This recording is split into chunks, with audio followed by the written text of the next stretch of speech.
Hello, NeXT community. I think I might have a future in 3D printing. This is a new I/O sound card box that I printed.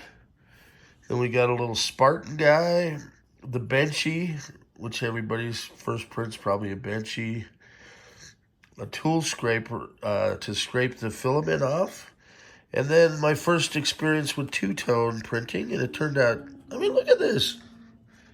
I used green and gold for the CSU colors for a little organizer.